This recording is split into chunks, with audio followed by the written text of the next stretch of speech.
Então tá, estamos abertos a perguntas. Eu fiquei encantada também. Nossa, é uma experiência incrível, né?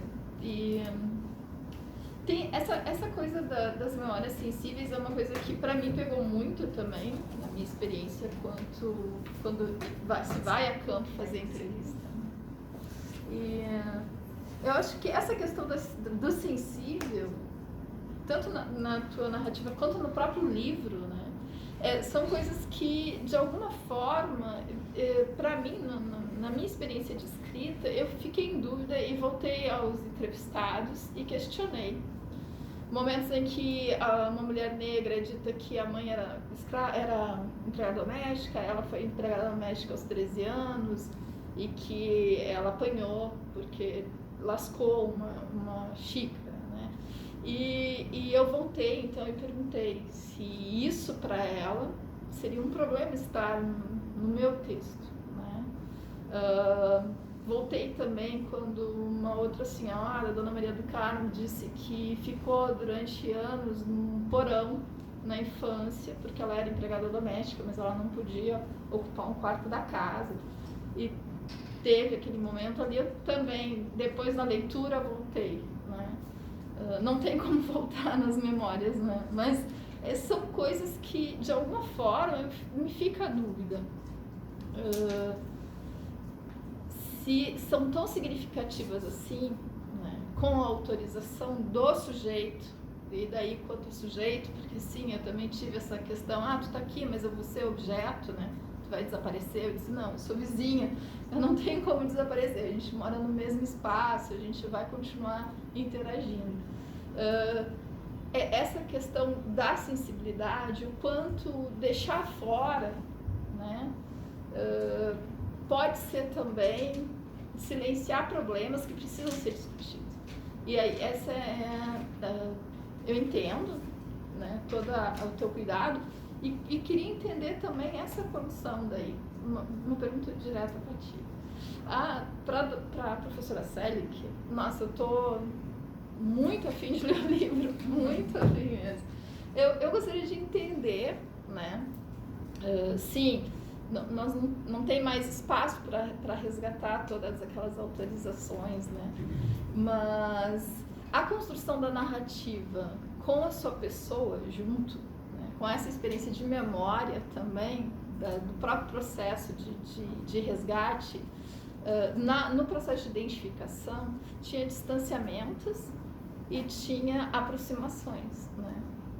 As suas aproximações, e considerando toda a sua trajetória de vida dentro da questão do feminismo, dessa postura, né? Como foi ver esses momentos de aproximação e de distanciamento, né? E essa questão do momento delas, da mulher no seu tempo lá em 1985 e do seu tempo de ter 65, 70, 80 anos naquele momento. Como é pensar a mulher nessa trajetória e ainda assim se incluir nesse processo de aproximação e distanciamento, tendo essa visão tão lúcida sobre a questão do feminismo e do quanto a gente ainda reafirma um certo patriarcado, um certo machismo, até na nossa postura muitas vezes. São duas coisas. A questão da sensibilidade acho que atravessa aí esses dois processos. Eu acho que vamos fazer um bloco, né? São 5h10, agora a gente tem um teto meio restrito, então acho que se alguém tiver mais alguma pergunta... Eu tenho. Tá bom. Parabéns pelas apresentações, pelos trabalhos. Veja que o tema da filho ou filha de criação acabou sendo coincidente nas falas de vocês, né?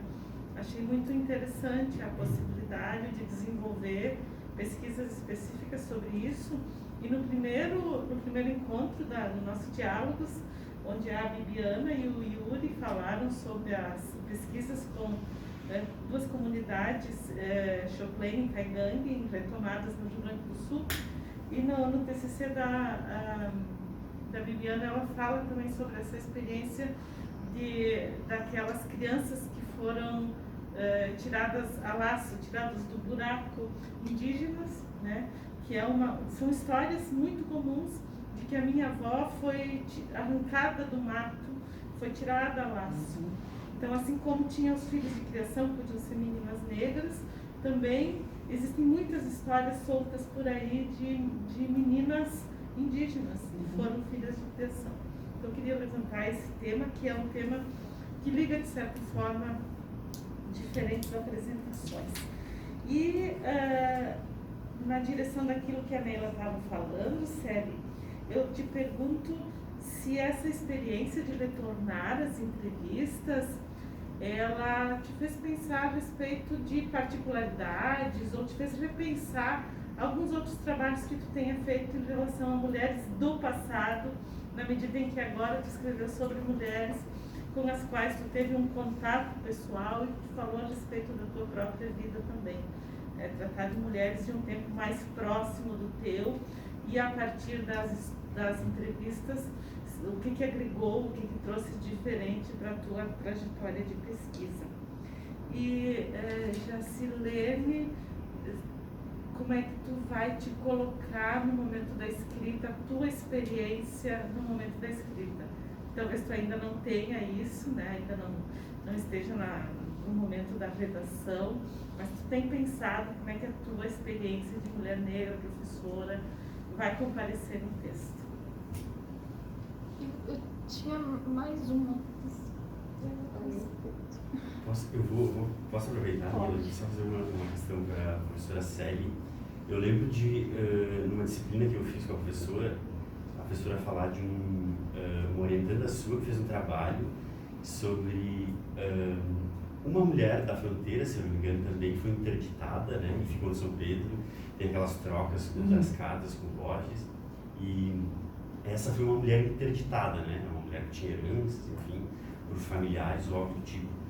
Essas suas mulheres da pesquisa dos anos 80, elas não foram interditadas, né, elas tinham pais liberais, de certa forma, não sei se é exatamente essa maneira de dizer, mas como é que a interdição aparece nas narrativas delas, né? Como mulheres com a sua liberdade, enfim, eu fiquei curioso para ver isso aí dentro, se aparece, né? Como elas veem outras experiências de familiares, colegas, amigas, enfim. E para Jacilene, no mesmo sentido da professora Carla, em relação à história oral dentro do campo do pós-abolição. Não sei como é que tu pensa isso, porque tem algumas especificidades, né, de pensar assim, as mulheres negras, esse campo um campo consolidado, mas como é que a história oral ela entra aí? Minha pergunta tem a ver com éramos quase da família, né?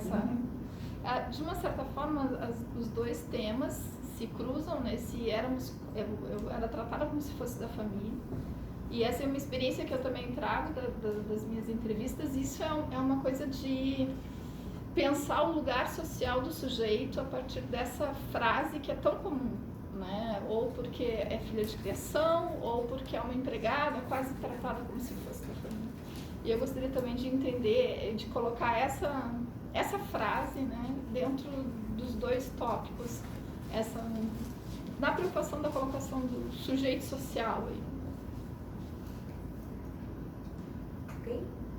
Eu tenho pergunta também, peraí. Eu tô muito feliz, assim, com esse encontro de vocês duas, que eu acho que dialoga muito, assim, essa coisa. Tem um subcapítulo ali só sobre professoras, né, que dialoga muito com a Jacilene. E também uma coisa que eu reparei, que tangenciou a fala das duas, e que a Celi fala no final do livro, é que escreveu sobre 16 mulheres, mas na verdade foram centenas, né? Então, como as memórias das mulheres, elas trazem ancestralidade, né? Como outras mulheres aparecem, sejam as irmãs, as mães, as avós, as amigas, né? Como tem uma rede das mulheres, eu acho que isso é uma coisa que eu queria que vocês falassem um pouco mais.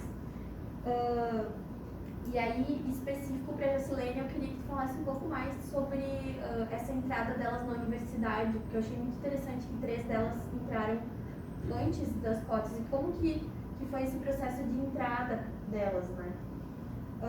E para a série, estou muito empolgada assim, com o livro, adorei também. E para trazer outro tema, assim, além das outras perguntas, eu acho que uma coisa que o livro traz bastante, acho que é um mérito da tua escrita também, é a questão da agência dessas mulheres. Tem ali uma amostra, né, de 16 ou de centenas de narrativas que mostram diferentes formas de agência e de vivências e como são ricas as vidas das mulheres. Elas não são tão como se não tivessem nada para contar, né?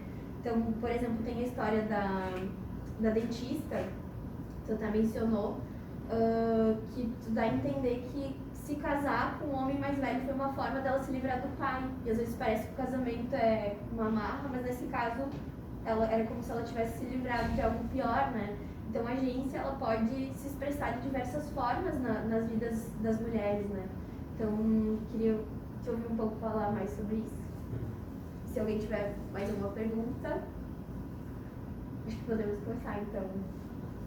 Quem gostaria de começar? Bom, começou. Primeiro de tudo, parabéns pela pesquisa. Achei não só importante, mas te achei uma jovem com uma sensibilidade como pesquisadora, assim, parabéns. Realmente fiquei encantada. Eu queria falar um pouquinho de uma coisa que me deixou, que eu falo bastante no livro, que é a questão do tempo. Né? Esse livro, ele joga, eu acho que talvez seja isso uma das questões mais sérias do livro, que ele joga com vários tempos. Ele joga com o tempo de 1985, 85, 86, 85, quando eu era uma jovem pesquisadora entrevistando mulheres entre 70 e 90 anos. Eu atualmente tenho praticamente a idade dessas mulheres. Então eu me perguntei como eu, com 70 anos, faço uma pesquisa sobre mulheres de 70 a 90 que eu entrevistei quando eu tinha 30. Então, é esse jogo do tempo que tem aí. Inclusive, algumas vezes eu me pergunto no livro, várias vezes quando eu li as entrevistas, mas por que eu não perguntei isso? E aí, assim, mas será que uma pesquisadora de 30 anos, naquela época, teria coragem de perguntar para uma senhora de 70 isso? Ou será que eu hoje com 70 perguntaria? Possivelmente. Porque eu teria mais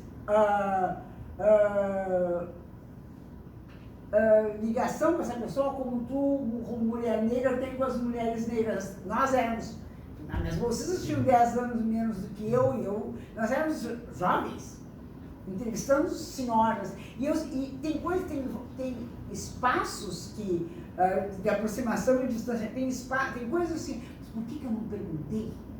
E aí eu fico pensando, será que eu perguntaria? Será que eu teria coragem de perguntar por caridade? Talvez hoje eu perguntasse para uma mulher de 70 anos, porque eu também tenho 70 anos.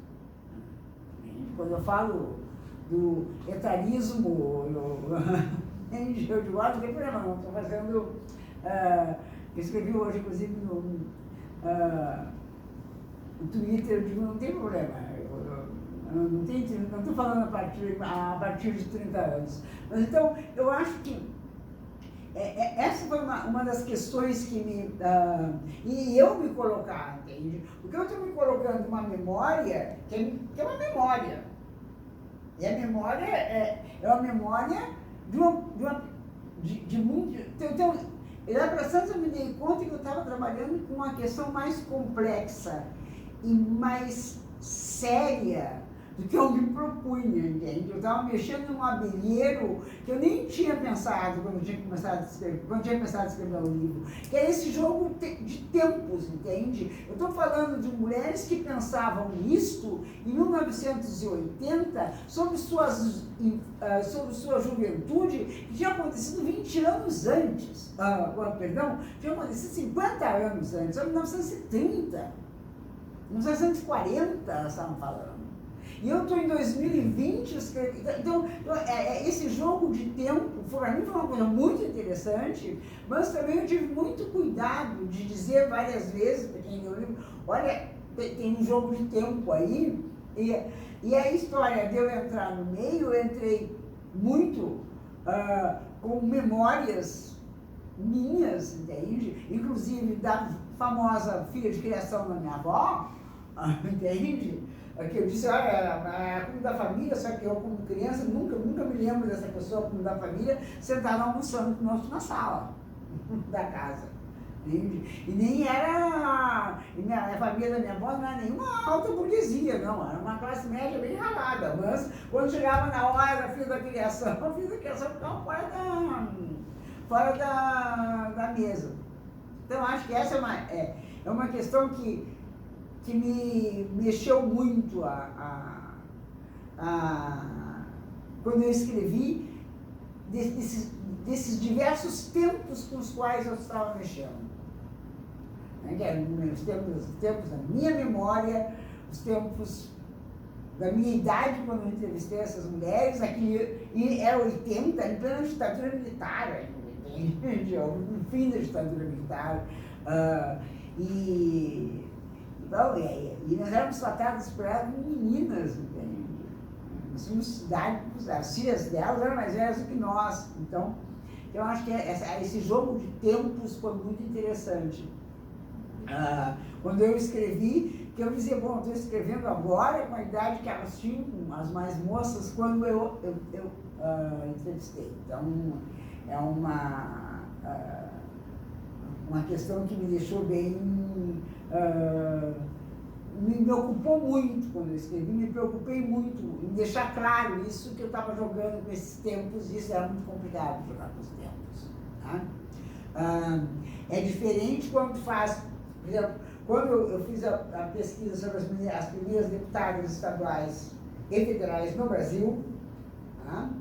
Bom, eu fiz uma pesquisa bibliográfica sobre essas mulheres, eu sabia da vida delas, eu tinha um panorama histórico de onde elas estavam, e eu não estava metida nisso, eu não estava fazendo entrevista, não tinha essa distância imensa que tinha entre a entrevista e a escrita, entende? Que teve no meu caso.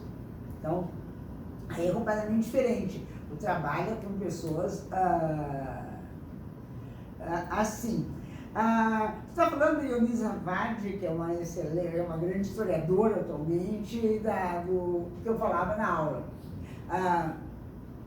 A Eunice fez 2 trabalhos excelentes. O primeiro foi essa dissertação de mestrado que ela fez comigo. O segundo ela fez com a Maria Odila Dias, na PUC São Paulo, que eu fui banca. Ela trabalhava maravilhosamente bem com as mulheres. E os 2 livros as duas, tanto a dissertação como a tese, são publicados em livros. E o que tu está falando, que eu falava, que é uma coisa impressionante, ela foi para o arquivo do hospital, do Hospício São Pedro, do Hospital Psiquiátrico de São Pedro, e naquela época ela encontrou muita coisa. E ela encontrou, e eram mulheres interditadas. O que tu te lembra, que para mim uma das coisas que mais me impressionam, e ela não trabalhou com isso, ela ficou muito assustada com essas cartas. Ela encontrou um conjunto de cartas de uma mulher que tinha sido internada, aliás, tinha muita mulher internada no Hospício São Pedro pelos maridos que queriam se ver livre delas, ou por tutores. Assim, morriam os pais, as pessoas morriam muito jovens, então ela ficava... E era um tutor que tinha internado ela. E ela era uma mulher com grandes propriedades rurais, que obviamente um tutor ficou com as propriedades. E ela escrevia cartas ao Borges de Medeiros. Tá? Cartas tirou fotografia dessas cartas com uma letra maravilhosa, em que ela dizia que não era louca. E ela dizia, eu sou uma mulher honesta. Eu, mulher honesta, era uma mulher virgem, né? Eu sou uma mulher honesta. E ela passou a vida inteira escrevendo, pedindo para sair de lá, porque ela tinha plena com ela, contava nas histórias. Eu sou uma mulher honesta, eu não sou louca, simplesmente esse homem está roubando meu dinheiro. E ela morreu no Hospício de São Pedro, as cartas, obviamente, ficaram todas guardadas lá, nunca foram entregues por Borges, e também achar ela que era louca se entregasse, quer dizer que não ia mudar na coisa nenhuma. Mas sobre o Borges, ele foi 25 anos governador do estado, desse democrático estado do Rio Grande do Sul. Né? Bom, então, ele foi 25 anos durante a Primeira República do governador, e ela escrevia carta para eles, é isso. A interdição foi interessante. As mulheres perdiam espaço no mercado amoroso, como diria Bourdieu, tá? Por algumas razões. Duas. Uma porque era uma dentista. Tá?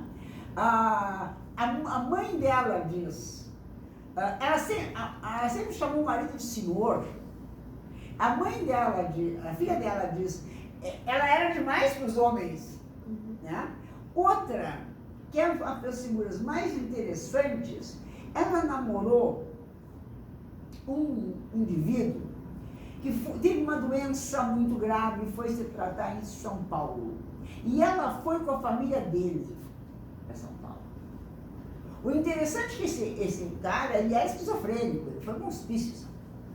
Um cara de alto. E quando a família voltou, ela ficou lá. E isso era a pergunta que eu ficava desesperada, por que eu não perguntei mais, como é que ela ficou lá, entende? Uma mulher que tinha saído de Bagé, em São Paulo, sozinha, onde é que ela estava? E essa informação eu não tinha. Quando ela voltou, ela também não conseguia casar. Então ela casou depois, com muito mais velho que ela também. Então assim, essas mulheres que se destacavam, pelo menos as mulheres, tinha outra que tinha se divorciado, que era uma mulher de classe baixa. Tinha se divorciado não, porque divórcio não existia, tinha se separado. Então ela se juntou com um homem e sempre foi vista pela família de todo mundo que ela tinha se juntado com outro homem. Então essas pessoas que tomavam atitudes fora do padrão esperado para as mulheres, elas eram retiradas desse famoso mercado amoroso, entende? E elas ficavam com as rebarbas dos homens. Porque as mulheres casadas, tinha um processo muito interessante aí, também é uma coisa de se estudar, que aparece aí, que é a figura da madrasta. A figura da madrasta, porque acontece o seguinte, ao contrário de hoje, em que as mulheres vivem mais que os homens, naquela época as mulheres viviam muito menos que os homens, porque as mulheres morriam de parto. Então, era muito comum um homem ficar muito jovem com 3, 4 filhos. Bom, a primeira coisa que ele catava na vida era uma mulher, uma coisa daqueles filhos. E aí a ideia da madrasta má, eu justifiquei, quando eu lia, eu digo, toda razão de ser madrasta má, porque em 20 anos, cai um homem com 4 filhos em cima de ti, tu tem que danar, sair batendo essas crianças mesmo. Então, a ideia da madrasta má, quando eu lia, eu digo, tinha toda razão de ser má, entende? Porque elas falam, as que tiveram madrasta, falam que as madrastas eram más. Eu digo, essa madrasta tinha 20 anos, caiu com 5 filhos do outro, entende? O que ela ia fazer? Então, é uma figura muito interessante, porque era muito comum, as mulheres morriam muito mais que os homens, por causa do parto não higienizado. As mulheres morriam muito cedo, todas elas, as mulheres morriam muito de parto. Então tinha esse viúvo, jovem, com um bando de filhos, então a mulher morria lá no quinto, com 25 anos, com 24, no quinto parto ela morria, e ele procurava uma outra mulher, que ele ia ter mais 5 mulheres. Então, essa é outra figura interessante que eu achei, as madrastas. Tem muitas que casaram com homens, e principalmente essas que perderam espaço no mercado amoroso. A dentista, a que foi para São Paulo, a divorciada, desquitada, todas elas casaram com homens viúvos, com filhos, para criar. Bom. Então, eu não tive nenhuma experiência lá de mulheres que foram interditadas como essas mulheres do Hospício São Pedro. Né? Isso eram muitas. E é muito interessante o trabalho da Eunice. Ela é uma grande historiadora e ela é professora da Universidade Estadual do Paraná. Bom, agora eu não sei mais o que tem aqui, mas a questão, realmente, essa ideia que eu me dei conta com muita força. Eu não tinha a vida de 16 mulheres, eu tinha a vida de quase todas as mulheres de Bagé. Porque era uma rede de pessoas que circulavam, uma cidade pequena, do que pese muito mais rica e muito mais pujante do que é hoje, a parte sul do estado do Rio Grande do Sul, mas elas tinham vida social, entende? De bailes, de carnaval. Vai um carnaval em Bagé atualmente, não deve ter, um velório carnaval em Bagé. Assim, se Porto Alegre já é, imagina Bagé. No Rio Grande do Sul já passasse vários carnavais, aqui deve saber quantos transmados é. Então, não, naquela época não, tinha curso, tinha bailes, as pessoas iam e entravam na casa de um, entravam na casa do outro, então tem toda uma história de festas, que eu achei muito interessante de analisar, porque não só as festas da classe alta, mas as festas das canchas retas. Eu nasci e me criei ouvindo falar na cancha reta, entende? Que era uma corrida de 2 cavalos, né, que correm, então, que eram as grandes festas que todo mundo se juntava para essas... Então havia essas mulheres não estavam em casa, como tu está dizendo, realmente agência, entende? Elas não estavam em casa, essa ideia que as mulheres, não, elas eram dominadas pelos homens, elas assim, eu não contava com o marido, não fazia, mas elas conseguiam romper isso, elas conseguiam e fazer coisas, realmente, o que mais me impressionou quando eu li esse material era o quanto de vida tinha ali. E a gente um bando de mulher velha lá em Bagé, não, tinha uma vida, e elas pensavam, elas se davam conta. E assim, meu marido era ótimo. Se ele fosse atualmente, ele seria um machista, mas ele era um dominador, mas ele era muito legal, sabe? Então, tu tinha toda essa história. Nós entrevistamos lá apenas uma mulher negra, que era a parteira. Mas é engraçado que eu só consegui me dar conta. Nós tínhamos fotos de todas elas, eu não achei as fotos. Eu só me dei conta por alguns detalhes, quero dizer, que eu me lembrei. Essa mulher era uma mulher negra, que era parteira, que era uma figura fantástica, saía de madrugada, a cavalo, para fazer os partos. Então, esse livro é uma experiência. A história de eu ter entrado no meio é exatamente o último capítulo que eu escrevi.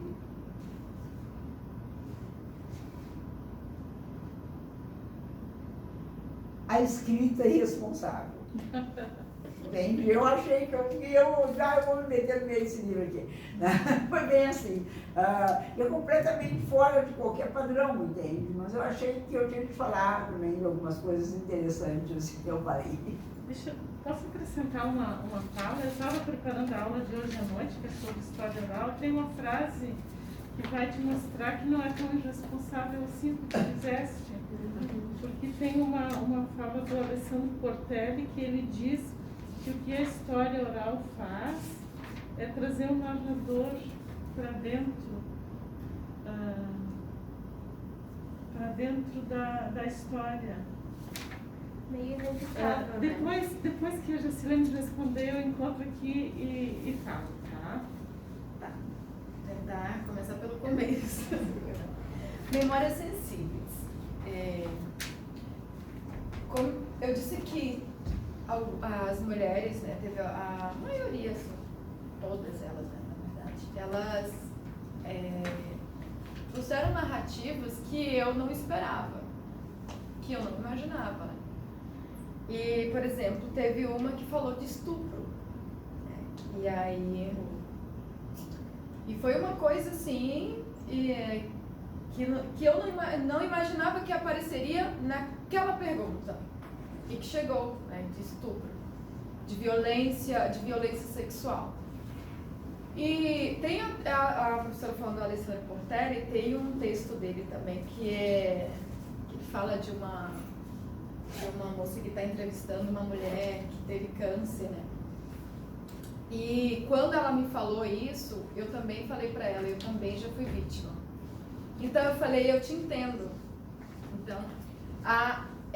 Então isso foi bem importante assim para aquele momento, para o acolhimento, né? Para o acolhimento e também para a gente continuar, para ela se sentir mais à vontade. Então teve essa memória muito sensível e que eu não tenho nenhum problema de falar. Acho que isso é uma questão para a gente, isso é problema para a gente resolver, para expor mesmo. Só que aquilo eu achei muito íntimo dela, né, dela ter falado, e por ela ser uma mulher pública na cidade. Ela é uma mulher diretora de uma escola. E tem um detalhe que eu não falei também. Essas mulheres, elas... teve uma fala que de uma professora que ela disse assim, a gente tem sempre que ter o plano B, senão os racistas colocam a gente onde eles querem. Quando foi na parte de formação continuada, de trabalho, que ela dizia assim, a gente precisa ter qualificação profissional para não aceitar o que os grandes chegam pra gente. Então essa mulher que falou do estupro, em muitos momentos ela dizia, não lembro. Então, ela foi a entrevista mais curtinha e eu pensava, tipo, não lembra, né? Eu saí de lá pensando, não lembro. Aí quando eu desliguei o gravador, ela foi e falou assim, ai, agora eu lembrei disso. Ai, agora eu lembrei disso. Nossa, e depois ele escreveu o WhatsApp dizendo, ai, hoje foi um dia de muitas memórias, né? Eu voltei à vida, lembrei disso. Então a preocupação dela era do gravador. E ela ter falado do estupro foi uma questão muito íntima e uma memória sensível, e que ela lembra da avó dela que foi estuprada pelo filho do fazendeiro de uma fazenda há muito tempo na fronteira ali com Santana do Livramento. E que de lá foi gerada a mãe dela, e que eles não têm nenhum vínculo com a família. A família veio para Santiago, depois foi para Santa Maria. Essa família foi para Santa Maria justamente para a mãe garantir que a filha ia estudar, que os filhos iam estudar. Ela falou assim, a minha mãe tinha 7 filhos, mudou para Santa Maria só por causa da universidade, para garantir que a gente ia estudar e que ninguém da nossa família ia ficar sem estudar, porque ela já vinha desse período. Então, essa família não tem nenhum vínculo com ninguém. Então, é só ela, a mãe, o pai e os irmãos. O pai faleceu, né? Então, ela, a mãe e os irmãos. Não conhece tio, não conhece avô, não conhece ninguém. Então, e também foi uma estratégia, foi um agenciamento, a mãe dela sair dessa família, desaparecer e cortar todos os laços com essa família e levar o filho para outra cidade. Então ela falou assim, a gente não sabe, a gente não quer saber,